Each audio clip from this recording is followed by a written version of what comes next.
ভারত আমাদের সাথে বিশ্বাসঘাতকতা করেছে। কেন এমন মন্তব্য করল আমেরিকা? আমেরিকা কেন দুঃখে ভেঙে পড়েছে? আসুন আজকে এই তথ্যই আপনাদের সাথে ভাগ করে নেব এই ভিডিওটির মাধ্যমে। নমস্কার বন্ধুরা, ইন্সপায়ারিং টক্স উইথ সুমিত চ্যানেলে আপনাদের সকলকে স্বাগত জানাই। বিশ্ব রাজনীতির দাবাবোর্ডে যেন হঠাৎ করেই চাল পাল্টে গেছে। যে ভারতকে একসময় আমেরিকার নির্ভরযোগ্য মিত্র বলা হতো, সে ভারতই এখন নিজের স্বার্থে এমন সব সিদ্ধান্ত নিচ্ছে যা ওয়াশিংটনের চোখে সরাসরি বিশ্বাসঘাতকতা। রাশিয়ান তেল কেনা থেকে শুরু করে কৌশলগত বন্দর প্রকল্পে নতুন জোটের প্রবেশাধিকার, প্রতিটি পদক্ষেপেই যেন আমেরিকার প্রভাবকে চ্যালেঞ্জ ছুড়ে দিচ্ছে দিল্লি। আর এই অপ্রত্যাশিত অবস্থান শুধু যুক্তরাষ্ট্রের কূটনৈতিক সমীকরণকেই নাড়িয়ে দেয়নি, বরং এমন এক বাস্তবতা তৈরি করেছে যেখানে হোয়াইট হাউসের গোপন করিডরে শোনা যাচ্ছে ক্ষোভ আর অসহায়তার মিশ্র কান্না। ভারত আমাদের সাথে বিশ্বাসঘাতকতা করেছে, আমেরিকা কান্নায় ভেঙে পড়েছে। তবে এই তথ্যটি সম্বন্ধে জানবার আগে আপনারা যারা এই চ্যানেলে নতুন, তারা অবশ্যই চ্যানেলটি সাবস্ক্রাইব করুন এবং বেল বাটনে প্রেস করুন এরকম আরও অনেক নতুন ভিডিও নোটিফিকেশন পেতে। ভিডিওটি দেখে ভালো লাগলে অবশ্যই একটি লাইক করবেন এবং সবাইকে শেয়ার করবেন যাতে তারাও ভিডিওটি দেখে উপকৃত হয়। এবং কমেন্টে জয় হিন্দ জয় ভারত লিখতে ভুলবেন না। এবার চলুন জেনে নেওয়া যাক এই তথ্যটি কী।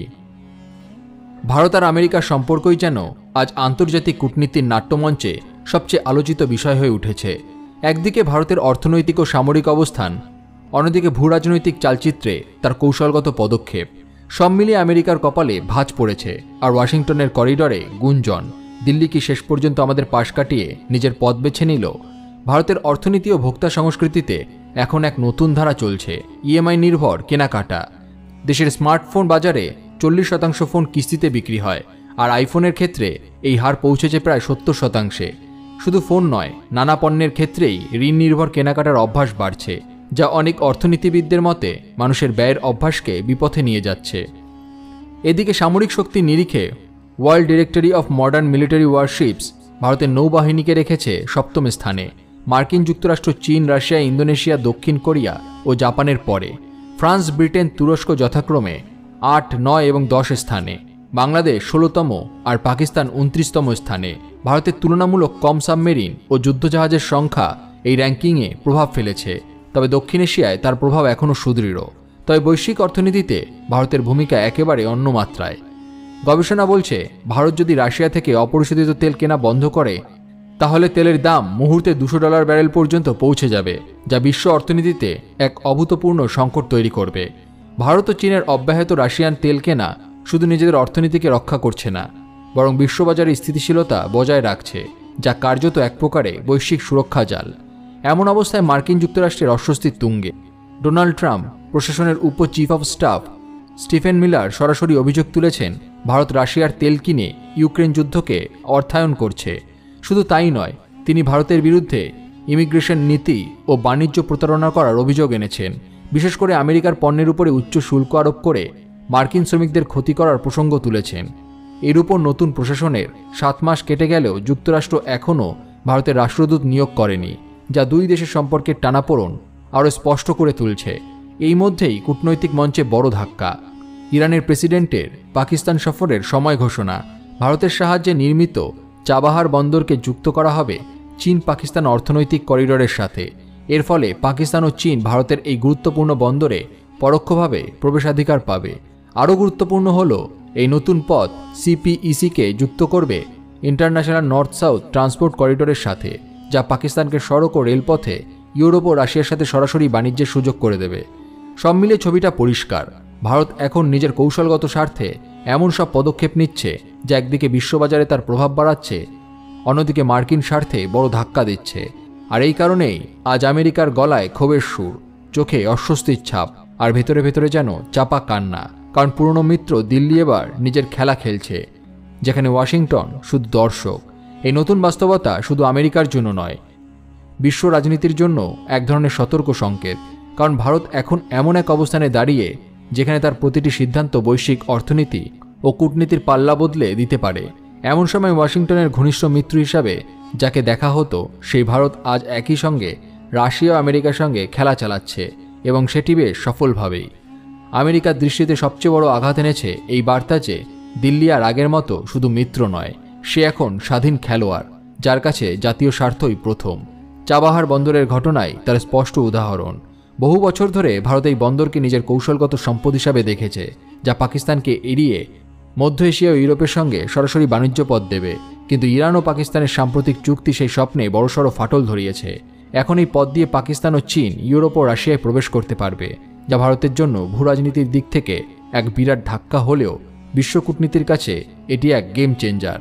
তেলের বাজারেও একই গল্প। মার্কিন চাপ উপেক্ষা করে ভারত রাশিয়ান তেল কিনছে, কারণ এটি শুধু সস্তা নয়, বরং দেশের অভ্যন্তরীণ জ্বালানি চাহিদা ও মুদ্রাস্ফীতি নিয়ন্ত্রণে রাখছে। বিশ্ব অর্থনীতির জন্য এটি কার্যত অক্সিজেন, যা ছাড়া হয়তো অনেক দেশ অর্থনৈতিকভাবে ভেঙে পড়ত। কিন্তু ওয়াশিংটনের চোখে এটি সরাসরি রাশিয়াকে সমর্থন, যা ইউক্রেন যুদ্ধের প্রেক্ষাপটে রাজনৈতিকভাবে অগ্রহণযোগ্য। এই প্রেক্ষাপটে আমেরিকার কান্না কেবল প্রতীকী নয়, এটি তার হারানো প্রভাবের স্বীকারক। একসময় যে ভারতকে সহজে চাপিয়ে দেওয়া যেত, আজ সেই ভারত আমেরিকার চাপকে কৌশলে পাশ কাটিয়ে নিজের পথ বেছে নিচ্ছে। ফলে ওয়াশিংটনের হাতে কূটনৈতিক কার্ড কমে যাচ্ছে, আর দিল্লির হাতে বাড়ছে বিশ্বব্যাপী দর কষাকষির ক্ষমতা।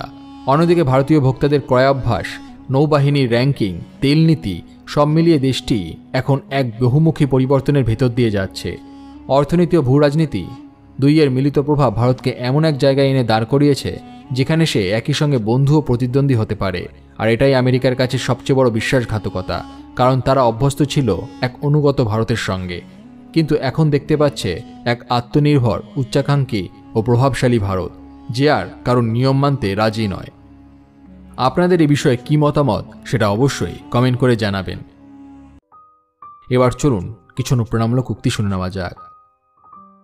কিছু ভালো পেতে গেলে কিছু ছেড়ে দিতেই হয়। তুমি যা ভাবো তুমি তাই হয়ে ওঠো। নিজেকে ভালোবাসো, নিজেকে আগে গুরুত্ব দাও। কোনো দেরি নেই, আজ থেকেই শুরু করো। আত্মোন্নয়ন একটি প্রতিদিনের যাত্রা। তোমার পেছনে না থাকুক সবার সমর্থন, নিজে থাকলেই যথেষ্ট। যে নিজের ভয় জয় করতে পারে সে জগৎ জয় করতে পারে। তুমি তোমার গল্পের নায়ক। ভুল করো, শিখো, কিন্তু থেমো না। আজকের কষ্ট কালকের হাসির কারণ হয়ে উঠবে। সবসময় ইতিবাচক থাকো, পরিস্থিতি পাল্টে যাবেই। তোমার চেষ্টা তোমার ভাগ্য তৈরি করবে। মনে রেখো, এক পা এগোনো মানেই গন্তব্যের এক ধাপ কাছাকাছি পৌঁছানো। আজকে না পারলে কালকে পারবে, হাল ছেড়ো না। জিততে হলে প্রথম থেকেই শুরু করতে হবে। যদি কেউ তোমার স্বপ্নে বিশ্বাস না করে, সেটা ভেবে কষ্ট পেও না।